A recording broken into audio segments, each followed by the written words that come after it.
All right, let me just move this chair around a little bit. And we could get. Why do they call you the Commodore, as a matter of interest? It's the hat. It's the hat. Yeah. So, do you ever take the hat off? Never. Okay, so that's like your trademark, It's my which is thing. important for any good entrepreneur. Branding is absolutely critical. Exactly. Emmanuel, let me start with you if I can. The name of this next panel discussion, we'll run this for about 20 minutes or so, is Igniting Entrepreneurs. Why do entrepreneurs need to be ignited? Good evening, everybody. Are we at evening yet? Afternoon. Almost, yeah. Okay, good afternoon, everybody. When you talk about igniting, it's like a spark. Entrepreneurship is not what you are essentially trained to become. It's you. It's your passion. It's life. It's a spirit. When we talk about igniting it, it's like lighting a fire on something that's already there, bubbling, waiting, just to be on earth. So igniting entrepreneurship essentially is perhaps pushing you in a direction where you really wanted to go and just needed that push. Do all entrepreneurs need that? Not all, but most. Like I said, entrepreneurship is more like a spirit. It's something inspirational in you. We call it like a pull factor. So what's the starting point then when you have to ignite this process? You've got, first of all, to have the ability. You can only ignite by expanding. It's like that rubber band we see in the bank. Ordinarily, it wants to just stay that way. When you pull it, you are expanding its ability. That's what is called capacity building. And that's why you have people like mentors, coaches, and so on. But if you don't have the ability, there's nothing anybody can do. Given that entrepreneurs are often mavericks, are they prepared to take on this ignition process that you talk about? That's where the issue of knowledge and talent comes in. All right? You could have the potential, all right? But the skills that come with it will have to do with, like Max said earlier today, all right? Two things will make a difference in your life: your education and the people you meet. And that's why it's very important. If you're an entrepreneur, seek out people who could be models, who could be mentors, who could be coaches, who could be partners with you. And Mr. Commodore, I'm assuming that part of that process is pushing hard. It's seeking that mentorship. It's seeking that assistance. Because often people who are in a position to give that guidance don't necessarily have the time. So as a young person then, how do you break down the door? Well, I would say something I always tell even other fellow young entrepreneurs is that young people, even though we're young, right, it's a good story. However, if you don't have a value proposition, no one really cares, honestly. So before wanting help, before wanting funding, before seeking assistance, first build a good business value proposition. Because if you approach people, so like now at this conference, probably people are networking, approaching each other. But if you don't have a value proposition, if all you're gonna say is, I'm young, I'm trying to do this, please help me. Like we get that every day. So in all honesty, here we're gonna say, yeah, no, we're interested, but so build a good business value proposition. What was your value proposition? Well, I built an artificial intelligence software. And I think that was my big break in business. It was something people found valuable in the industry. So whenever I met someone and I said, my name is Tokoloho, this is what I do, they were interested. And that snowball effect, the snowball effect led to other things. I'm also assuming, Mosoto, that it's about having self-confidence. Yeah. Where did you find the self-confidence? I think for me, well, personally, my self-confidence comes from my ability, knowing that I can do it. Just going back to the question you asked about why entrepreneurs need to be ignited, I think everyone wants to be successful, everyone wants what everyone wants, but confidence is one of the tools that does ignite you, or that does help you. And I think building self-confidence is something that you can only find within yourself, truly. That's what I believe is. How do you deal with the self-doubt? And many of the speakers today have spoken about failure and about overcoming that self-doubt. Is there a way of doing that? 3 things about dealing with self-doubt. The first is, I'm going back again to what Mark said. You are unique. If you understand that you cannot be someone else. A lot of people say build your weakness. It's wrong. You build your strength to the point of excellence. So what you need first And is... that eclipses the weakness then, I presume. Then that's why you have partnerships. Yeah. All right? There's a reason why SWOT starts with S and not W. Because you see, if you start with your weakness, you're going to feel down. But if you start with your strength, you know, okay, this is what I can do. All right? Then you look for how and who can mitigate, complement the weakness.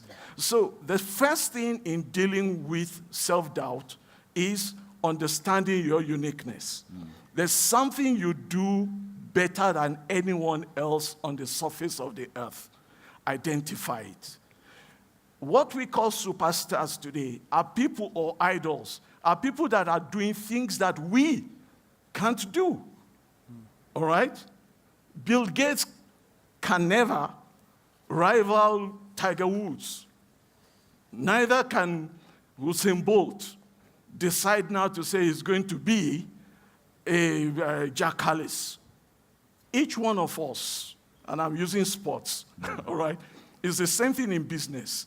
Each one of us must start with what you are good at. So that's the first one. The second one is, having identified, there's a simple formula I'd like to present here, if you give me,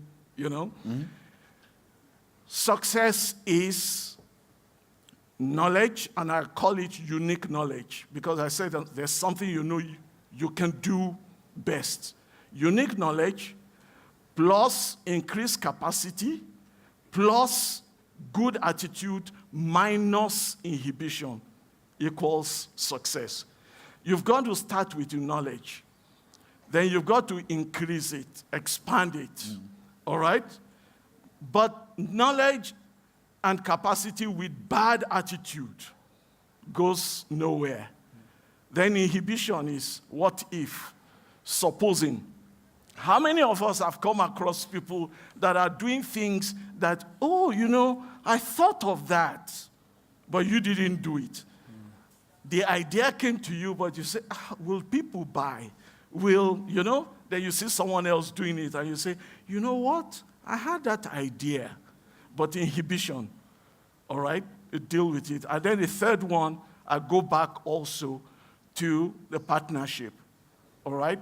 If you have the knowledge, if you're ready to build the capacity, the opportunity will come when you ask questions. Ask people. Be curious, in other words. Be curious, yes. Yeah. Find out. If you don't ask, even the Bible says it. If you don't ask, you don't receive. And in selling, if you don't tell, you can't sell.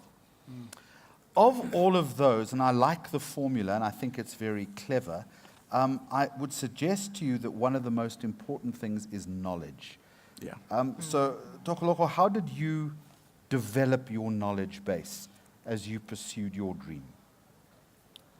Well, I think it's by being humble enough to learn. And I think as young people, that's what we need to do more of.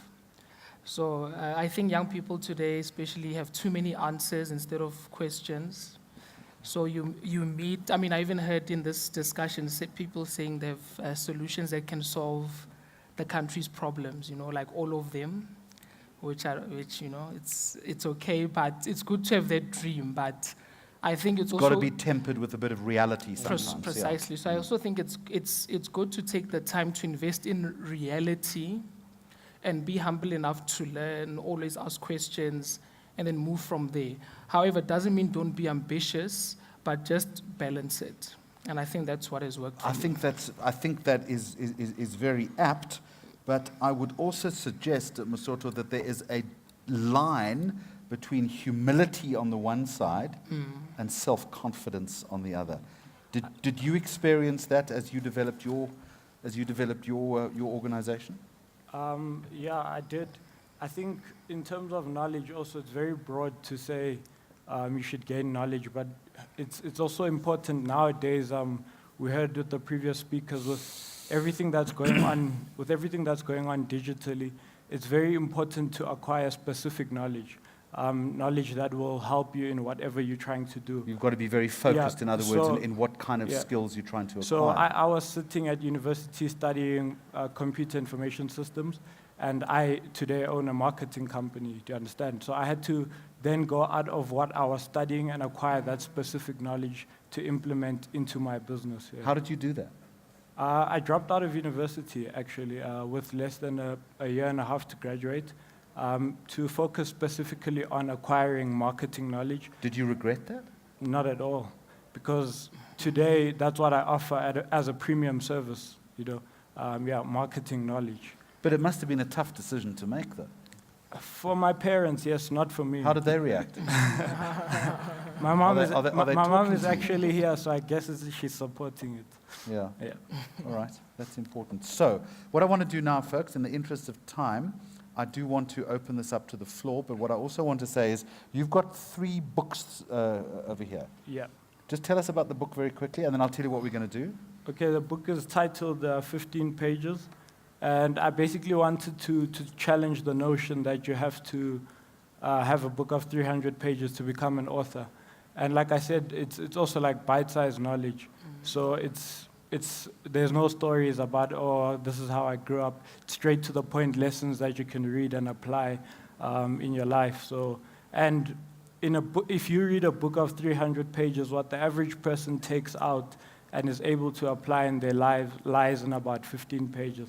So I just played on that. So Clever idea. Yeah. And you are absolutely an example of the millennial generation, Yeah. whose life has been reduced to, 140 characters. A bit more now, though, isn't it? Yeah. So what we're going to do, we'll open the floor for a couple of questions, okay?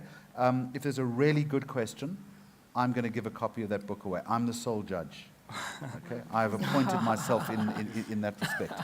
So show of hands, and I'll tell you, We have a question over here. Okay, so I'm going to question first at the back. All right, let's go. Good afternoon to everybody. My name is Dumi Mokwena. I stand here representing EmpowerWorks. We run a lot of youth development programs. The good doctor spoke about, and I just pick up the underlying theme of the willingness to learn. And Tukulucha also spoke about value proposition. And I came in here this morning, I've seen so many young people who are dressed up and they have, I pick up that they have the willingness to learn and they want to be here to network and meet some of the people that could be key in terms of, taking the next step in their business if they're entrepreneurs or just in their journey of learning.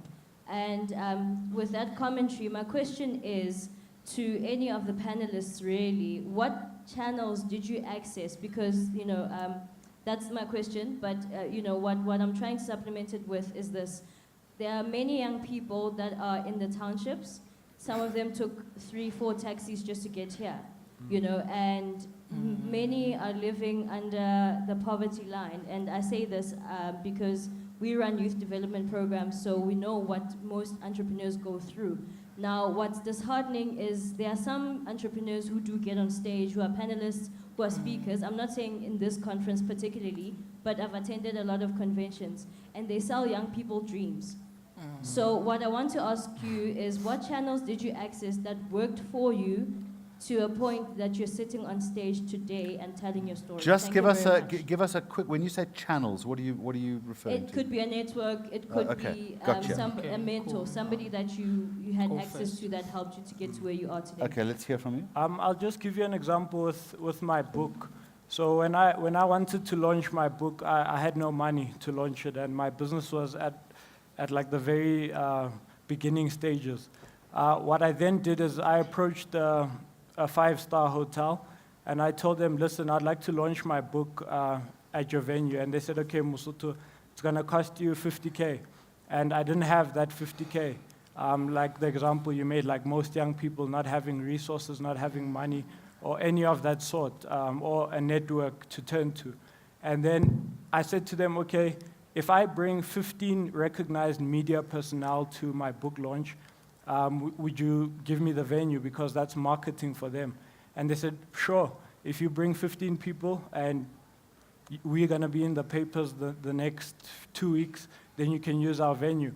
And I left that hotel without any media at all. And then I went to the media and I said, listen, guys, you know the media in South Africa is always looking for stories. And I said, I'm 21 and I'm launching a book at a 5-star hotel. And they all came through. And I was able to use the media to get the hotel and the hotel to get the media. So, yeah. Try and better that. You don't have to if you don't I want can't to. better it. Yeah. I'll just say something different. But what I can say is that I think what helps, number one, is practical advice is divorcing yourself from your ideas. Okay, so I've tried many businesses. You know, I started when I was 19. I failed 4 times. Finally, the 5th one was very successful, and the 6th one, and so on. But through that process, I learned that your idea, if it's a bad idea, don't think that it has anything to do with you. True. Okay, so some young people come with business ideas, and they're not really good ideas, honestly. But you're so emotionally invested in the idea that you don't become objective. Okay, so I'd say, number one, divorce yourself from ideas. If an idea works, it doesn't have a lot to do with you. It's the idea that works. Okay, then your job is to serve the idea and make it grow, and that eventually becomes a business. Now, once you do that, you'll attract funding. Funding is not something you need to start a business. It's something that follows a good idea. So, I mean, in first year, I was 19. I got an investor who gave me a car, gave me his office space, gave me 1.2 million rand investment, and so on. And that followed me. Okay, I didn't run for it. I had the idea, and eventually that came to me. So funding, and I think success and so on, they follow good ideas that add value, not the other way around. So in my business, good questions always solicit great answers. Come get a book. Precisely.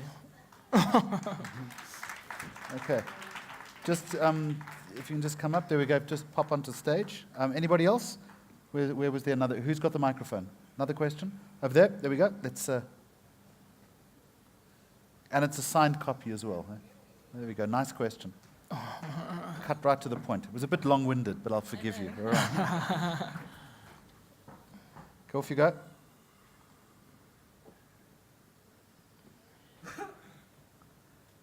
Do we have an audio malfunction? There we go. Off you go. Okay, it's fine. Seriously, guys, this is not an audition for idols. Just go straight into it. Okay. Okay. Goodness gracious. Do we have another microphone? Sorry about this. There we go. Oh, hi. Yes. Finally, this better be a good question. Hey? Well, Pressure's on you, my friend. Robertus Cabello, professional engineer.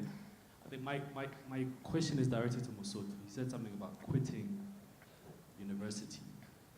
He quit computer information science, to do marketing. We are in a digital revolution. Have you used any of the computer information science knowledge that you've acquired at university in your marketing business? Do you intend to stay competitive? Thanks. Yeah, I do. I guess any knowledge that you you've acquired in your mature lifetime, you're able to reference back to. So I do definitely use the knowledge that I gained. I just don't have the paper to show for it. And all successful entrepreneurs dropped out. I also dropped out. Okay. So a good one. I'm joking. Yeah. Look. School is not education. Didn't you? Or did you? I'm joking. I'm kidding. All right. I was going to say. Okay. I didn't like that question, by the way. It was a typical engineer's question. It was blunt. Anybody else? Nice try there. But where's the microphone? Over here. One more. Okay. Okay. There we go. Greetings, everyone. Greetings. My name is Clement. I'm from Inguquko Transformation Forum in Tembisa. So my question goes, it's just simple. How do we ignite new young entrepreneurs in a society with an education system that teaches us that if you do not know the theorem of Pythagoras, you're dumb, basically. You're stupid, you cannot make it. It's a good question. Come and get a book. Okay? Let's get. Emmanuel, what about you? I mean, it goes right to the heart of, do we have the right curricula at schools, I suppose, to promote and encourage entrepreneurship? My answer will also deal with the previous question. Dropping out of school has actually nothing to do with there we go. entrepreneurship in school is good. Yeah.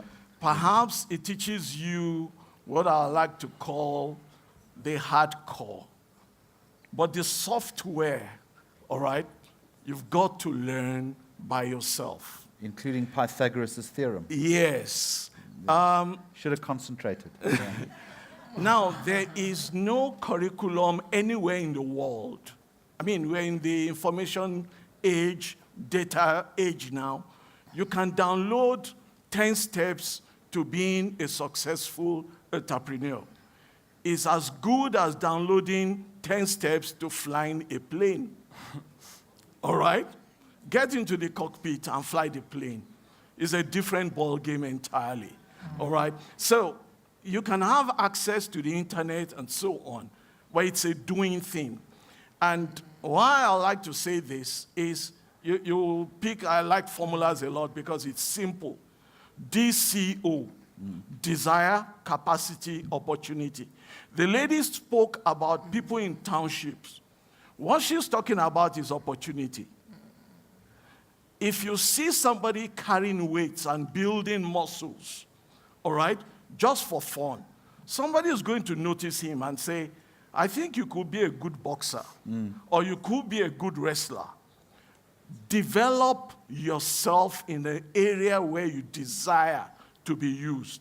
The opportunity will come. Okay, I think that's a good answer. Okay. All right, guys. One more book, one more question. I hope it's a good one. Where are we going to go? You were up quickly. Greetings, everyone. Okay. My name is Tabo, and I'm from Are those Are those shades you're wearing? I was about to ask. Oh, Need man. them on stage. You're just too cool for this whole audience. Go. Okay. You should give him a book just for that. Just for the shades. Just Yeah, I give him think the so. book, Yeah. okay. Well, we live in a society. Talk into the mic. There we We go. live in a society whereby our success is determined by documentation. In which, if you don't have proper documentation or qualifications, you are already determined to have not succeeded. Precisely, yeah. Yes, so how do we break that ceiling? How do we break that ceiling? You've got an idea, you do have the expertise, but without that documentation, how do we break that ceiling into the sky that I is accept, not so it's limited? changing a mindset. I accept that, notwithstanding the fact that you cannot discount the importance of a good qualification.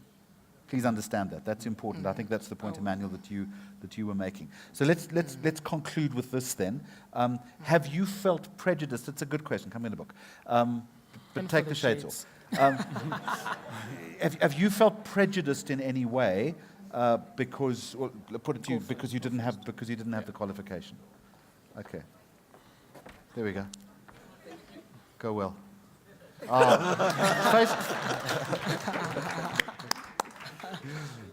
I don't know. I think I don't quite agree with the statement before he asked the question. Yeah. Because I feel that if you say that there's a ceiling because you don't have a qualification or whatnot, I feel that if you're trying to prove to someone else, then you haven't proved to yourself firstly.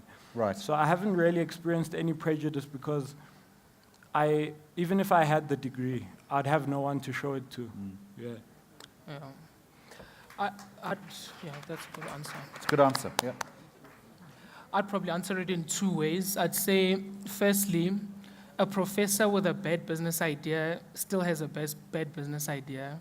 A dropout with a great business idea is a great business idea. In my experience, qualification has nothing to do with it. One is not predicated on the other, in other Yeah, words, for sure. The second one is that actually the world is changing. So most of my mentors that I know, people that own big businesses, they no longer actually care about qualifications. They care about your skill and what you can actually do. And they care more about character. It appears to be that way. However, education is good because it trains you how to think. And that's what most of them, and that's what I also think the main value is. When someone comes to me with a degree, I don't care that they have a degree. I care that they're able to think. And it's an indicator. A degree is an indicator of your ability to think. True. It doesn't mean you're even good at computer science just because you have that degree. Okay? Then the last thing I'd probably say is that also self-teaching is important. So people must not only rely on degrees and so on. What did someone say? The University of YouTube, I think. Yeah. Was, Yeah, precisely. Yeah, which self-teach is yourself. valuable. Yeah. I mean, today it's very competitive. People now no longer do degrees. They do master's degrees at Harvard and so on. So your degree, if you want to compete, is really not your competitive advantage. The only thing you can do to stand out is acquire a unique skill that you can self-teach. And so people should also focus on that. Folks, I'm going to interrupt you at this point. We really are chasing time. Thank you for teaching us how to ignite the entrepreneurial spirit. I appreciate it.